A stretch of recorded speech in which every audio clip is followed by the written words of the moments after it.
The chemical alarms shrieked at exactly 4 p.m., their deafening wail echoing through the pristine lab space. Everyone scrambled, grabbing phones and bags, rushing toward the emergency exits like startled birds. I watched them go, my heart pounding against my ribs. Mandatory evacuation. This is not a drill. The automated voice boomed overhead. Hazardous chemical leak detected. Exit immediately. But something felt wrong. 20 minutes before the quarterly audit, the timing was too perfect. Instead of joining the stampede, I slid beneath my workstation, laptop clutched to my chest. Through the glass partition, I watched as 3 figures in yellow hazmat suits entered our now empty lab. They glanced around quickly before peeling off their protective gear with practiced efficiency. "All clear," said Damon, our division head, his voice muffled through the partition. "Let's make this quick." My breath caught as I recognized the other two, Nora from operations and Philip, the safety compliance officer, the very people who should be protecting us. "The auditors arrive at 4:30, Philip said, checking his watch. "Swap the batch numbers on the chromium tests first." Nora nodded, fingers flying across the keyboard of our main testing terminal. "What about Arden's findings?" "She's been running unauthorized secondary tests." My stomach clenched at the mention of my name. "I've been deleting her results as they come in," Damon replied, pulling open the filing cabinet. "She suspects something, but she can't prove it. Nobody listens to her anyway." The trio laughed, and something inside me shattered. 6 years of dedication to this company. 6 years believing I was protecting people by ensuring our chemical testing was accurate, all for nothing. "These reports show acceptable levels," Philip said, spreading papers across the lab bench. "Replace everything from the last quarter. The numbers match what's in the system now." I fumbled for my phone, hitting record. My hands trembled so badly I nearly dropped it. The video would be shaky, but the audio would capture everything. "How long until the sensors reset?" Nora asked. 20 minutes, Damon answered. "Plenty of time to." The lab door swung open. 3 people in business attire stepped inside, led by a stern-faced woman with a clipboard. "We finished early across town and decided to come straight over," she announced, surveying the empty lab. "I'm Gloria Wolcott, lead auditor. Why is your department evacuated?" Damon's face paled. "Chemical leak. The alarms." "Strange," Gloria interrupted, checking a small device on her belt. "Our portable sensors don't detect anything unusual in the air." That's when I emerged from beneath my workstation, laptop still in hand. The look on Damon's face, shock morphing into fury, would have been comical under different circumstances. "Arden," he sputtered, "why aren't you evacuated with the others?" Before I could answer, the exterior doors burst open again as my colleagues began filtering back in, confusion evident on their faces. "All clear?" someone asked. The emergency response team outside said they haven't detected any leak. Gloria's eyes narrowed, darting between me and the stack of reports still spread across the lab bench. "What's happening here?" "I was wondering the same thing," I said, my voice steadier than I felt, especially since this is the 4th emergency evacuation we've had, right before an audit this year. Silence fell across the lab. Dozens of eyes turned toward me. "I think someone has been falsifying our chemical safety tests," I continued, stepping forward, "and using fake emergencies to clear the lab so they can tamper with the evidence." Before I go any further with what happened next, I need to ask, if this story resonates with you, please hit that like button and subscribe. I've kept this bottled up for so long, and sharing it helps more than you know. Drop a comment if you've ever had that moment where you discovered people you trusted were living a complete lie. My name is Arden Bailey. Until 6 months ago, I was a senior chemical safety analyst at one of the largest industrial manufacturing plants in the Midwest. I joined the company fresh out of grad school, passionate and idealistic. My specialty was testing wastewater for toxic metals, chromium, lead, mercury, ensuring that what we discharged met environmental regulations. I wasn't always the person who'd stand up in a room full of executives and call out corruption. Growing up, I was the quiet girl who got perfect grades and never made waves. My father worked 40 years at the same factory, coming home with chemical burns on his hands but never complaining. "That's just how it is," he'd say when I asked why he didn't speak up about safety violations. Maybe watching him slowly deteriorate from industrial exposure is what drove me to this field. The first time I noticed something wrong was 18 months before that fateful audit day.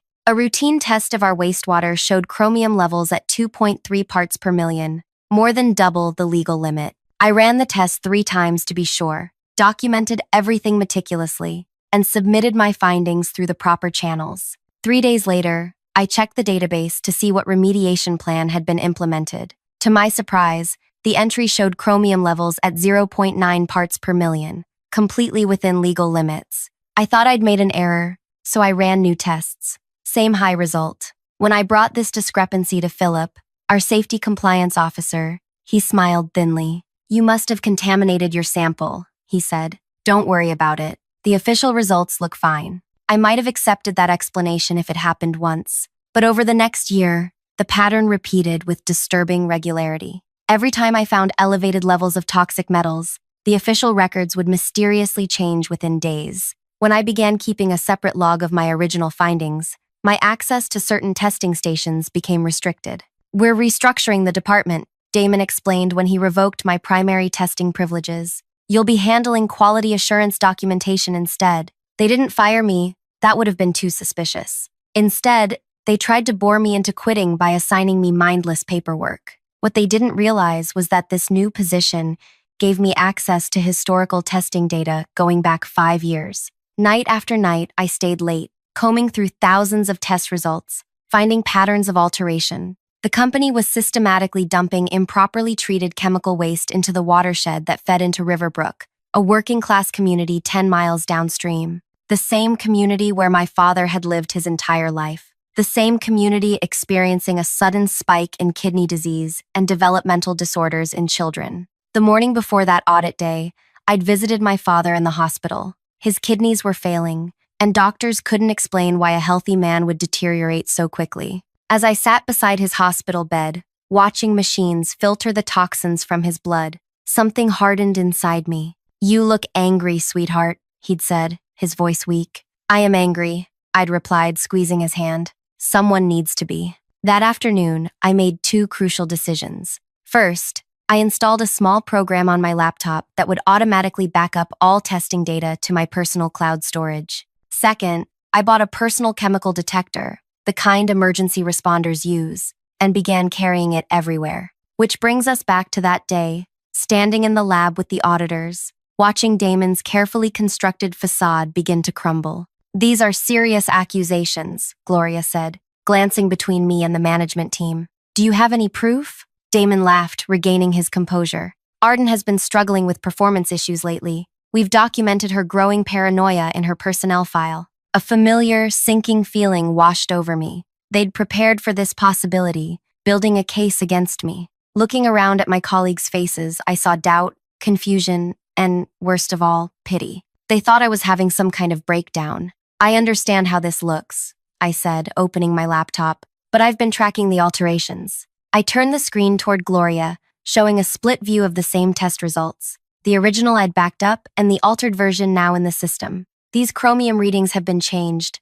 I can show you dozens more examples." Philip stepped forward. "Anyone can fabricate spreadsheets, Arden. This doesn't prove anything." "What about the video I just recorded of you 3 discussing how to swap reports before the auditors arrived?" I asked, holding up my phone. "Does that prove anything?" The color drained from their faces. "You were hiding during a mandatory evacuation?" Nora sputtered. "That's a serious safety violation. An evacuation triggered by an alarm that my personal chemical detector shows was completely unnecessary," I countered, pointing to the device clipped to my belt. Its green light glowed steadily. No chemical hazard detected. Gloria turned to Damon. "I think we need to continue this audit in your office, with your legal team present." As they left the lab, a heavy silence descended. My colleagues stared at me with new eyes, some with admiration, others with fear of what might happen to their jobs. What no one realized was that the video and altered reports were just the beginning. Over the past 3 months,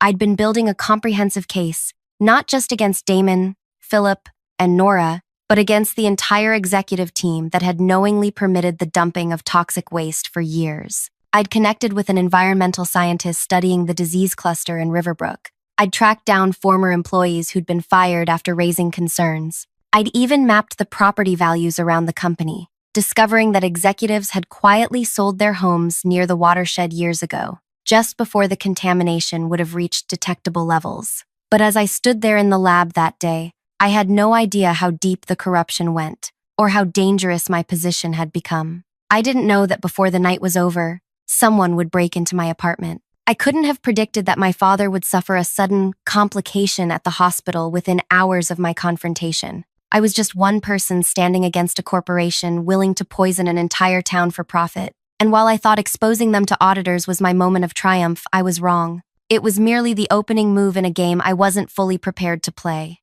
The next morning, I arrived at work to find my keycard deactivated. After 20 minutes of waiting in the lobby, a woman from Human Resources I'd never seen before escorted me to a small conference room where Damon sat with two men in expensive suits. Arden, Damon nodded coolly. This is Trevor from Legal and Martin from Information Security. The atmosphere in the room pressed down like a weight. Through the glass wall, I could see colleagues glancing over, then quickly looking away when our eyes met. We need to discuss your unauthorized recording of confidential business conversations, Trevor began, sliding a document across the table. And your removal of proprietary company data. I left the paper untouched. You mean my recording of criminal activity and preservation of evidence showing environmental violations? Trevor's smile tightened. The company takes all allegations seriously. We've placed you on administrative leave pending an internal investigation. He tapped the document. This non-disclosure agreement. No,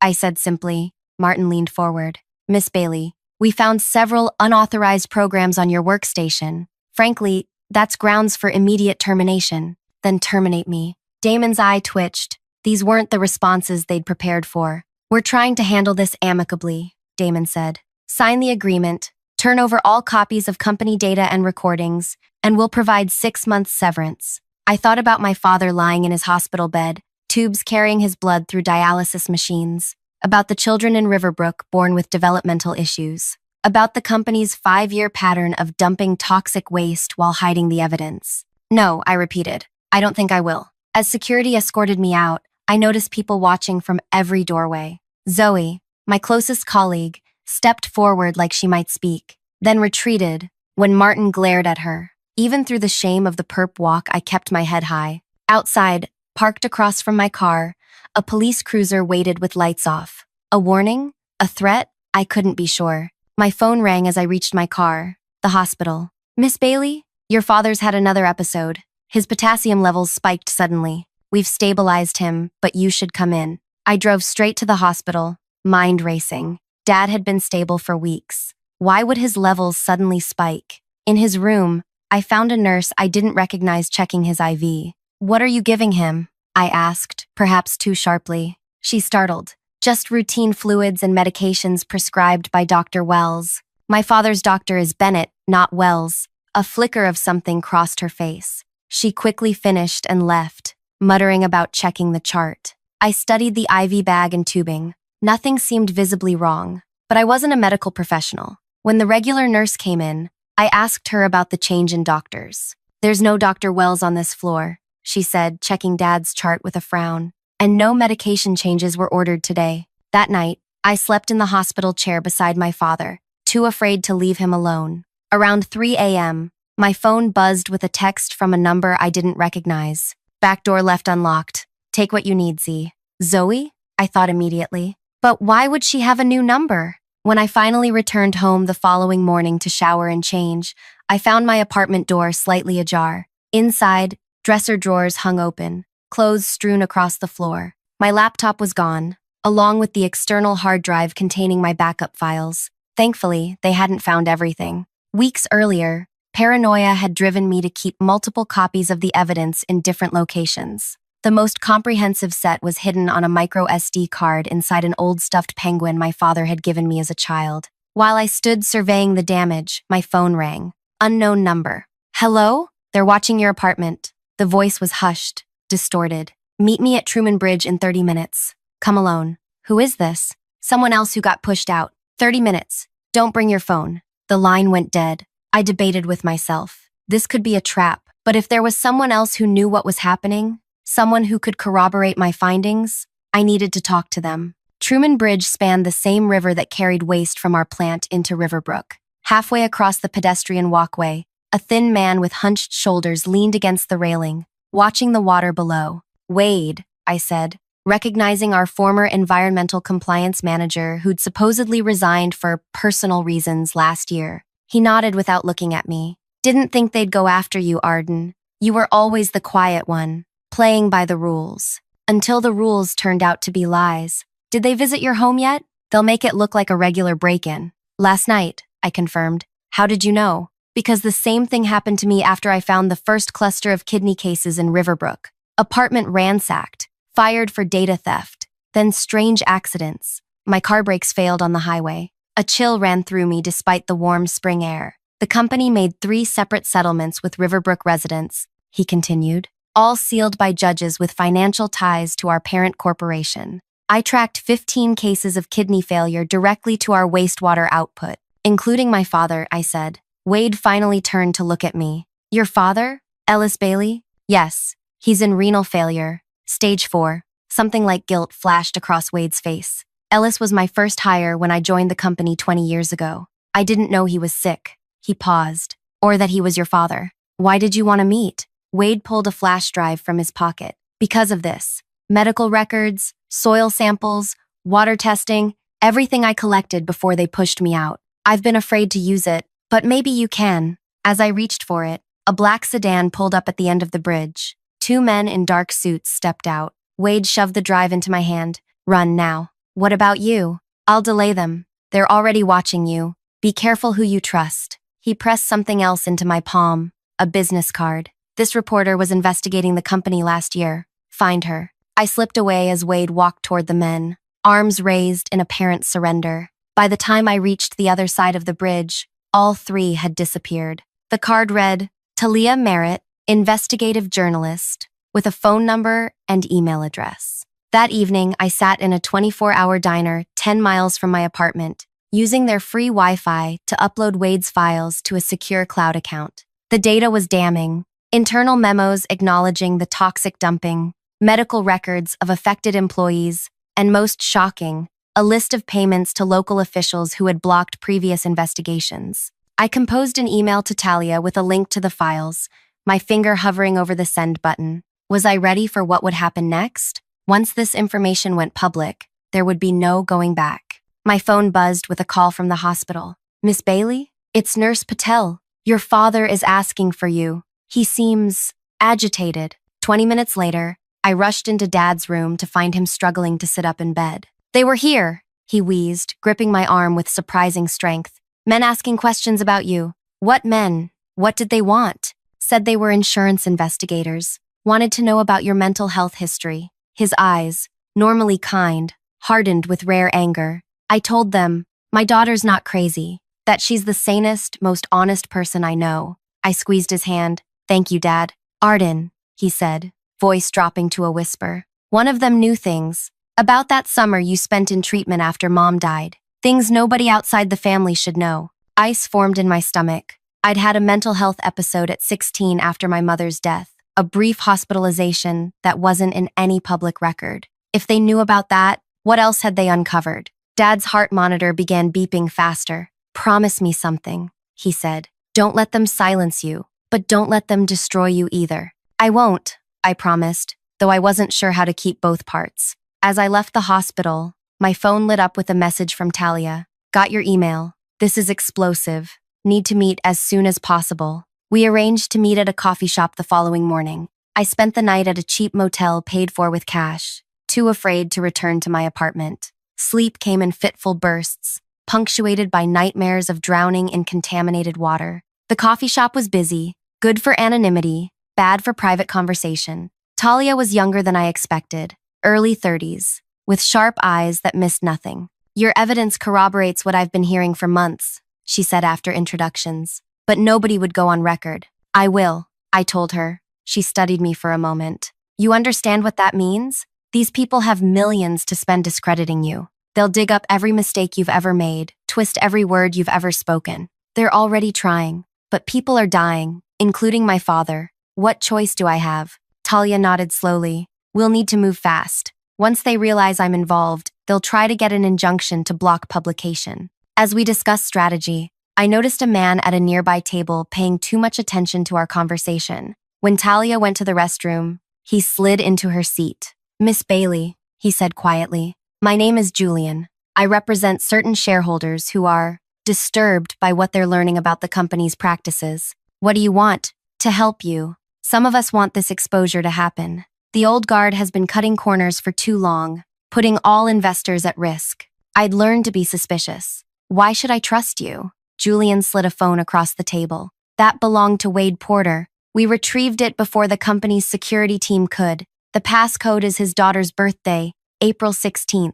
Check his photos from last month. Before I could respond, Talia returned. Julian nodded politely and returned to his table. Who was that? Talia asked. I'm not sure, I admitted, pocketing the phone. Either an ally or someone playing a very long game. That night, alone in another anonymous motel room, I entered the passcode on Wade's phone. It unlocked immediately. In his photo gallery, I found something unexpected. Pictures taken inside what appeared to be the CEO's home office, showing documents spread across a desk. I zoomed in on one image and felt my breath catch. It was a medical report for Catherine Voss, the CEO's mother, showing advanced kidney disease consistent with chromium poisoning, and a property record showing her primary residence for the past 30 years, 1242 Maple Street, Riverbrook. The CEO had known all along. The same toxic chemicals, poisoning the community, poisoning my father, were also poisoning his own mother. How could anyone be that callous, that calculating? As I stared at the image, another text arrived on my personal phone. Board meeting tomorrow, 9 a.m. All executives required to attend. Security will be minimal. J. Julian again. Was he giving me an opportunity? For what? Then it hit me. If all the executives would be in the boardroom, their offices would be empty, including the CEO's, with its safe full of documents too sensitive for digital storage, the same safe visible in Wade's photographs. I had less than 12 hours to formulate a plan that could either expose everything or land me in prison. And somewhere in the back of my mind, a dangerous idea began to take shape, a form of justice more fitting than any court could provide. I barely slept that night, my mind racing through possibilities. By dawn, I had a plan, dangerous and potentially illegal, but the stakes were too high for half measures. I dressed carefully in a charcoal pantsuit I'd purchased from a thrift store the evening before. With my hair pulled back and a pair of non-prescription glasses, I resembled any mid-level administrative professional at the company. In my bag, Wade's phone, my own phone, a small digital camera, and the stuffed penguin with its hidden micro SD card. The main lobby buzzed with activity when I arrived at 8:40 a.m. I recognized several board members being escorted toward the executive elevator. Perfect timing. I approached the reception desk with practiced confidence. Morning, Gina, I said, nodding to the receptionist who had processed my termination paperwork. Her eyes widened slightly. Miss Bailey, you're not supposed to— I know, I interrupted apologetically. Human Resources realized they're missing some signed forms for my exit package. Wendy asked me to drop them off this morning. I pulled out a manila folder containing blank papers, said it would be faster than mailing them. Gina hesitated. I should call security. Please don't bother them. I'll just drop these with Wendy and be gone in 5 minutes. I glanced at my watch. I'm already late for a job interview across town. The small personal detail worked. Gina's expression softened. Well, I guess that's fine. Do you need me to call Wendy to come get them? No need to trouble her during the board meeting. I know where her office is. Gina nodded and buzzed me through. My heart thundered so loudly I was certain she could hear it. The executive floor was eerily quiet. Administrative staff either preparing for the board meeting or tasked with keeping visitors away. I moved quickly past Wendy's empty HR office and toward the executive wing. The CEO's corner office stood behind a smaller workspace occupied by his administrative assistant, who thankfully was absent, probably managing refreshments for the board. The door was locked, but I'd anticipated this. During my research on Wade's phone, I'd noted a photo showing the CEO keeping a spare key in a desk drawer of the outer office. After confirming the hallway was empty, I slipped into the assistant's area and found the key exactly where expected. 60 seconds later, I was inside the CEO's office. The space reeked of privilege, original artwork, custom furniture, windows overlooking the city. On his desk sat a silver frame holding a photograph of an elderly woman with his same sharp eyes, Catherine Voss, his mother. I moved quickly to the wall safe, partially hidden behind a landscape painting. This would be trickier. The photos on Wade's phone showed the safe, but not the combination. Then I spotted a desk calendar with handwritten notes. One entry from 3 weeks ago caught my attention. Mom, 70th, 05/12/49. Catherine's birth date? Worth a try. I entered 051249 into the safe's keypad. Nothing. Reversed it. 491205. The safe remained locked. Panic rose in my throat. I was wasting precious time. Think, Arden. What would a self-important man like him use? His own birth date? A quick search on my phone revealed it. March 8th, 1975. I punched in 03087. The safe clicked open. Inside, I found folders of documents, a passport, some cash, and a small box containing what looked like family jewelry. I ignored these, focusing on a thick red folder labeled Riverbrook Remediation, Confidential. My hands trembled as I opened it. The first page was a legal memo outlining potential liability for historical chemical discharge affecting groundwater in the Riverbrook residential zone. It estimated settlement costs between $400 to $600 million if the connection was proven. The next document turned my blood cold. A private medical report for Catherine Voss confirming chromium poisoning as the cause of her kidney failure. A handwritten note in the margin read, "Must relocate mother as soon as possible. Maintain deniability." He had known. He had moved his mother out of danger while continuing to poison everyone else. Deeper in the file, I found something even more damning. A signed authorization from 5 years ago approving a temporary alternative waste management protocol that knowingly bypassed environmental safeguards. The CEO had personally approved the toxic dumping to save $18 million annually in proper disposal costs. I photographed everything with shaking hands. The final document was the most recent, a strategy memo from their legal team dated just 3 days ago. It outlined a plan to declare bankruptcy for the local operating entity, while shifting assets to a newly created company, effectively escaping liability, while continuing operations under a different name. The memo explicitly mentioned my whistleblowing. Bailey's situation requires immediate containment. Recommend aggressive character mitigation strategy focusing on 2006 psychiatric history and recent performance issues. As I read those words, the office door swung open. "What exactly do you think you're doing?" The CEO himself stood in the doorway, his face twisted with rage. My mind went blank. The board meeting, had it ended early, or had someone tipped him off? "Mr. Voss," I managed, closing the folder. "I was just learning how you poisoned your own mother." His expression shifted from anger to something more calculated. He stepped into the office, closing the door behind him. Arden Bailey, the troubled analyst with a history of mental instability. "Breaking into my office won't help your credibility. Neither will this help yours," I replied, holding up the folder. "You knew the contamination was happening. You moved your mother out of Riverbrook but kept dumping. You chose profit over people, including your own family." A cold smile spread across his face. "And who will believe you? A disgruntled former employee with documented psychiatric issues, trespassing and stealing confidential documents? I almost hoped you'd try something like this. You've just given us everything we need to discredit you completely." He pressed a button on his desk phone. "Security to my office, please." I needed to stall. "Does your mother know that you knew what was making her sick and did nothing to stop it? That you saved only her while letting others suffer?" Something flickered in his eyes. "You know nothing about my mother. I know she raised you better than this." I nodded toward the photograph. "I know she's still fighting stage 4 kidney failure. Just like my father, who worked at this plant for 20 years. His jaw tightened. "Business decisions are complex. You couldn't possibly understand. What's complex about poisoning people for profit?" I cut in.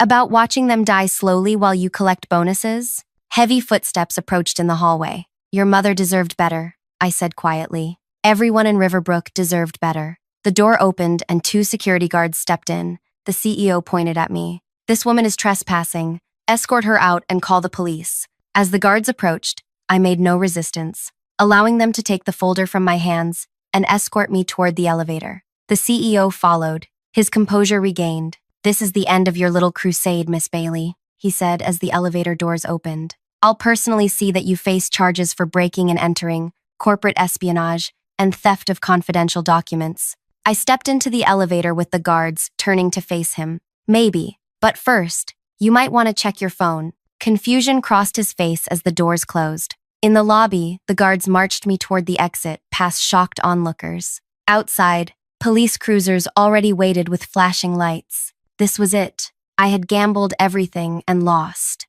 Then a familiar voice called out, "Arden!" Talia rushed forward, camera crew in tow. Behind her came more reporters, microphones extended. Miss Bailey, can you confirm you've provided evidence of corporate environmental violations? Is it true the CEO's mother is among the victims? What can you tell us about the company's plans to avoid liability through bankruptcy? The security guards faltered, looking to each other uncertainly. As if on cue, a black SUV pulled up, and Julian stepped out, accompanied by two individuals in FBI windbreakers. Arden Bailey, one called. We need to speak with you regarding evidence of federal environmental crimes. You're not under arrest. The security guards released me, backing away from the federal agents. What's happening? One guard asked. Justice, I answered. The revenge I had planned wasn't what anyone expected. Not the dramatic confrontation in the CEO's office, not the documents I'd photographed, though those were crucial. The true revenge had been set in motion hours earlier, when I'd finally understood what needed to be done. While the CEO believed I had broken into his office to steal documents, my actual plan was far more devastating. During those precious minutes alone in his office, I had used his computer to send emails from his account to the board members, Catherine Voss, and key investors. Each email contained different documents from the safe as proof that he had knowingly endangered his own mother while assuring the board that no liability existed. But that was just the beginning. Before entering his office, I had left the stuffed penguin containing all my evidence in plain sight on his assistant's desk, with a note reading, "Return to Catherine Voss." The assistant, recognizing Mrs. Voss's name, would ensure it reached her, along with irrefutable proof that her son had known about the contamination for years while she suffered. The most powerful blow, however, came from Julian. He wasn't just a concerned shareholder. He was Catherine Voss's nephew, the CEO's cousin, who had watched his beloved aunt deteriorate while suspecting the cause. When Wade had approached him with initial evidence months ago, Julian began working from inside, gathering allies among board members and investors who feared liability. My confrontation with the CEO was intentionally timed to coincide with Julian's presentation to the board about the company's criminal liability, a presentation interrupted by my emails from the CEO's account, confirming everything Julian alleged. By the time the CEO rushed from his office to find me, the board had already begun emergency protocols to remove him and self-report violations to federal authorities, hoping to secure leniency. 3 hours after my arrest, I sat in an FBI field office, surrounded by agents taking my statement. My phone buzzed with a text from Julian. Catherine received your package. She's asked to meet you. 2 days later, I sat beside Catherine Voss's hospital bed, in the same facility as my father, though on a private floor. Despite her wealth and privilege, her body showed the same ravages of toxic poisoning. I always taught him to take responsibility, she said, her voice thin but determined, to make things right when he caused harm. She handed me a legal document. This transfers controlling interest in my shares to a trust dedicated to remediation of Riverbrook and medical care for affected residents. Why trust me with this? I asked. Her smile was tired but genuine. Because you risked everything to expose the truth, even when the truth hurt your own family. That's integrity. Within weeks, federal indictments came down against the CEO and key executives. The company entered consent decrees, mandating environmental remediation expected to cost over $1 billion. The trust Catherine established provided immediate medical care for Riverbrook residents, including specialized treatment that improved my father's condition. I declined the whistleblower reward, asking instead that it fund research into treating chromium poisoning. Talia's expose won national awards, bringing attention to similar environmental justice issues nationwide. The system that had protected powerful men like CEO Voss for so long crumbled not because of one whistleblower, but because I understood a simple truth. True justice requires turning someone's own weapons against them. The CEO had used family loyalty, corporate structure, and legal maneuvering to shield himself from consequences. I used those same tools to ensure he could never hide again. If my story has moved you, please take a moment to share it with others who might be facing similar battles against powerful interests. Like and subscribe to hear more stories of corporate accountability. And remember, sometimes the most effective weapon against corruption isn't just exposing the truth, but making sure it reaches exactly the right people at precisely the right moment.